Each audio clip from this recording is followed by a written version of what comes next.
Bismillahirrahmanirrahim. Assalamualaikum warahmatullahi wabarakatuh. Bertemu lagi bersama saya Jenong Logo. Oke teman-teman, jadi kali ini saya sedang berada di kandang murai ya. Dan kali ini saya sedang melihat proses proses akang lagi kokore. Dan sekarang saya lagi melihat proses burung mau bertelur ya. Ini sudah berjodoh, sudah birahi, dan sekarang dia sedang memasuki masa-masa bertelur. Ya, apa saja sih pakan-pakannya supaya kita terhindar dari telur kosong atau telur burung. Kalau di sini mah burung itu bukan manuk, tapi burung itu melainkan telur yang mencuk urang mah iya telur kosong, telur jong. Jadi kita itu bisa menghindarinya dari sejak dini ya. Apa saja sih pasukan pakan yang bagus untuk telur di masa-masa seperti ini ya. Kalau saya kan katanya sering banget saya menemukan telur yang zong, telur yang kosong, telur muda pecah itu bisa kita antisipasi ya dari sejak dini seperti itu. Oke, kita akan melihat apa saja yang bisa kita lakukan setelah kita memasukkan burung itu ke dalam sangkar ya, ke dalam kandang minimalis. Yang saya punya itu adalah kandang minimalis dari aluminium alias seng ya. Menang di mana sengna menang modong ya. Nanti sebentar ya saya akan perlihatkan gede angin di diam ieu mineraoseun kita riis. Ya, jadi kalau saya biasanya ya untuk meningkatkan sistem itunya birahinya ya. Jadi biasanya saya kalau lagi berjodoh ya, sudah berjodoh, ini sudah mau melakukan proses perkawinan seperti ini, biasanya saya memberikan pakan-pakannya atau EF atau extra food ya, extra pudingnya itu biasanya saya menggunakan jangkrik ya, seperti itu. Seperti biasa itu pakan yang alami dan tidak bisa terganti ya. Kalau menurut saya itu jangkrik seperti itu ada takarannya harus pas, harus tepat ya, seperti itu. Dikarenakan kalau kurang pas, kurang tepat itu juga kurang bagus ya untuk dia waktu memberikan pakan ya, seperti itu. Tuh katingali itu ya yang lagi encela-encela itu burungnya.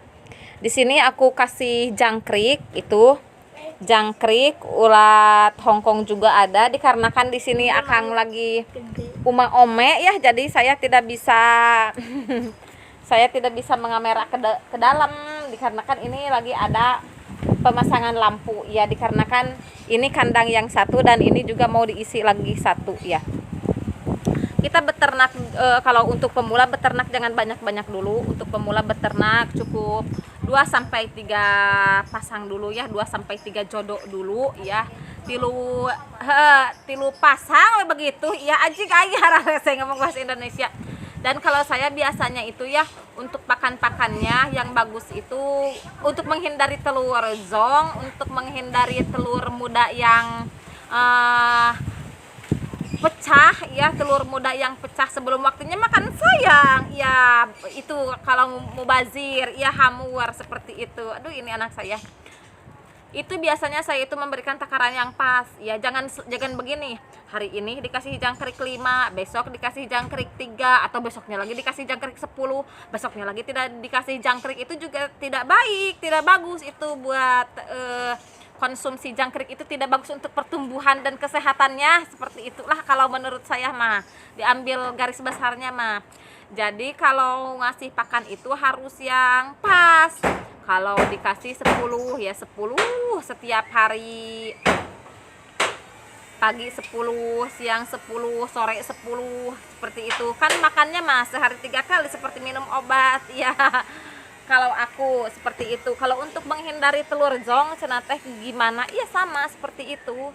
Jadi kita itu harus memberikan pakan-pakan yang bagus ya. Jangan, kalau kata bahasa sayahnya mah ya, jangan gontot seperti itu. Jangan gontot itu, jangan lebar ini. Jangan hari ini 8, besok 7, besoknya 6, hari ini dikasih kroto, besok tidak. Jadi selama dia mengisi lagi telur mah ya, kasih aja itu makanan-makanan yang bergizi, padat nutrisi seperti itu. Kalau saya biasanya itu nyebutnya itu padat nutrisi ya, padat gizi. Jadi jangan seperti ini. Kalau sudah bertelur, kecuali kalau sudah bertelur saya mengurangi untuk kroto, mengurangi dan menghentikan. Kalau sudah bertelur 2 saya menghentikan untuk kroto, tapi untuk jangkrik, untuk ulat Hongkong itu saya masih kasih ya. Kalau itu cenanan ulat Hongkong berapa, kalau saya mah biasanya ya, saya mah ada mau stok banyak mau stok dikit itu tetap aja dikasihnya ya. Itu yang menyebabkan birahi itu ada yang terus-terusan birahi tapi tidak mau kawin, itu penyebabnya karena makanannya itu biasanya takaran makanannya itu tidak pas, jadi gontot ya, seperti itu. Gontot. Ya, gontot itu seperti itu. Jadi kalau memberikan pakan itu ya, kalau sehari, kalau pagi jangkrik dikasih 5, siangnya juga 5, sorenya juga 5, seperti itu terus. Bagaimana kalau burung saya burung gacoran, bisa gak menerapkan hal seperti itu buat burung kontes, burung yang supaya gacor? Bisa, memang seperti itu. Biasanya dulu pernah tetangga saya beli itu ya, beli burung murai, dia itu harganya itu cukup mahal ya, dikarenakan dia itu untuk kontes ya. Jadi dia itu beli mahal di yang punyanya ya, di misalkan saya yang jual, di sayanya mah gacor, wah lebih coros daripada ngomong saya. Terus dibeli sama tetangga saya, baru semalam itu burung sudah ngedon, sudah ngedrop, tidak mau bicara, tidak mau berkicau, tidak mau hehewotan, tidak mau sama sekali. Dia tidak muka, dia tidak mau calangap, seperti itu ya.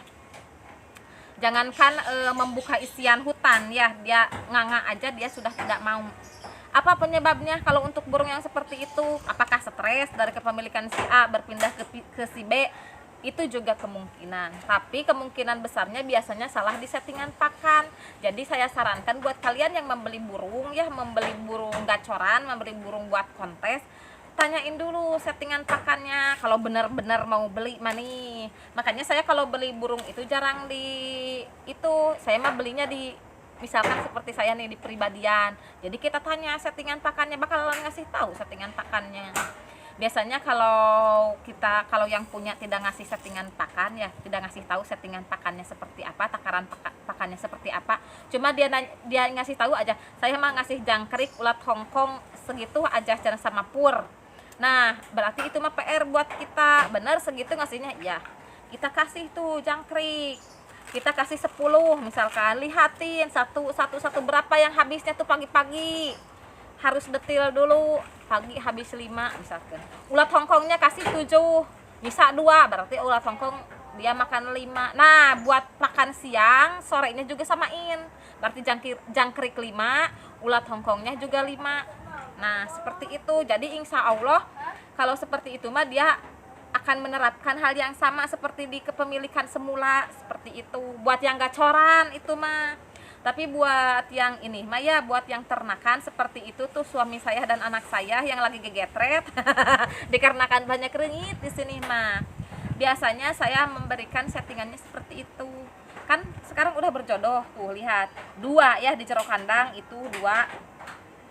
Si Semok sama si Bujang, dia itu sudah berjodoh dan sekarang dia mau proses kawin, udah disakanangkeun, udah disakurungkeun, dan dia tidak gurger seperti itu, jadi dia tidak bertengkar. Itu tandanya dia sudah berjodoh ya. Kalau yang belum berjodoh mah bagaimana cara menjodohkannya katanya teh. Kalau cara menjodohkannya mah wanitanya dulu ditaruh di kandang terbuka seperti itu ya, baru nanti disusul sama lalakinya. Lalakinya mah kerodongin dulu, taruh dulu, dikurung dulu. Nanti setelah mereka saling mengenal, ada chemistry ya, seperti aku dan segala kenangan seperti itu, nanti kita masukkan ya. Seperti itu untuk yang menjodohkan. Nanti kalau dia gurger sekedeng mah biarin aja, ada dia teh perkenalan ya. Cina sesebret dulu, cina yang jalu sama yang bikang sesebret, jebret kan itu, jebret kan dia, biarin itu mah ada maklum. Dan dia teh belum saling mengenal dan belum, harus ada pengertian lah buat kita yang punya begitu. Harus dalam pengawasan, harus dalam pengawasan, kita harus awasi dulu. Sebenarnya mah ternak mah harus teliti, harus telaten, harus geten. Atau namanya juga ternak, sepertinya orok ya, seperti mengasuh bayi. Itu sebabnya kenapa ibu rumah tangga itu harus akan berhasil dalam mengurus ternak naon.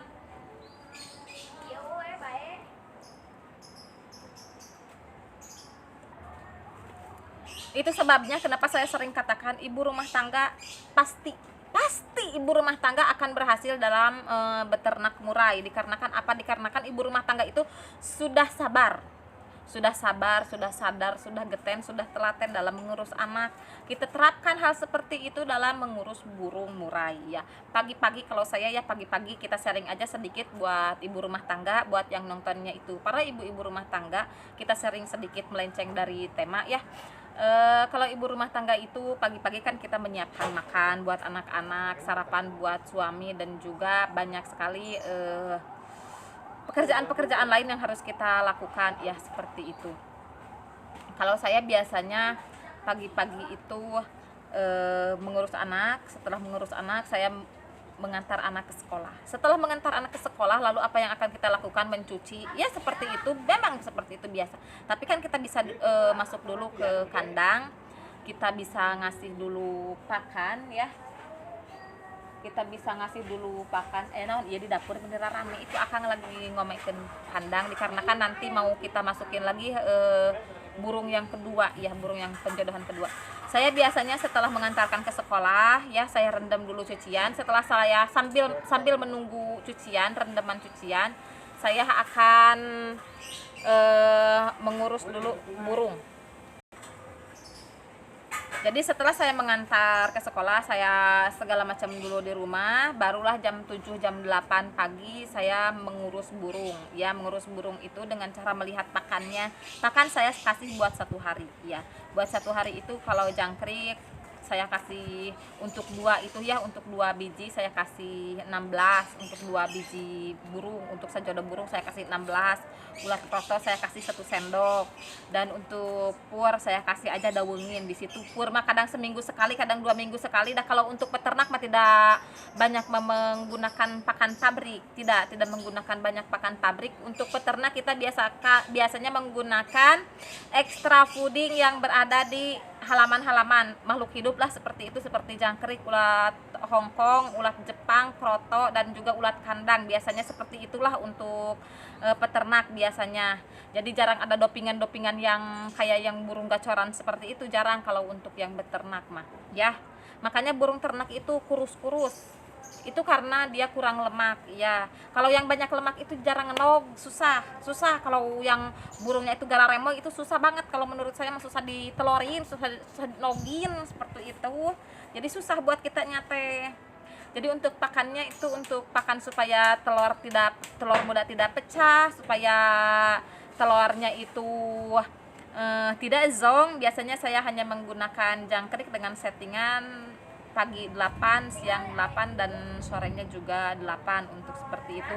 Dan untuk selagi belum bertelur saya terus kasih kroto dan cacing tanah. Sesudah bertelur 2 atau sesudah bertelur aja saya stop untuk kroto dan cacing tanah, saya kasih jangkrik dan ulat Hongkong. Seperti itu saja untuk pakannya. Segitu dulu konten dari Jenong Legok untuk saat ini. Untuk murai Jenong juga untuk saat ini, mohon maaf bila ada kesalahan, mohon maaf juga bila ada kekurangan, dan mohon maaf juga bila informasi dari saya itu tidak sama dengan mereka, karena masing-masing orang itu, masing-masing peternak itu, masing-masing pedagang itu mempunyai settingan tersendiri ya. Sekian saja, mohon maaf bila ada kesalahan, dan juga mohon maaf bila ada kekurangan, dan bila ada yang bermanfaat silahkan mengambil manfaatnya.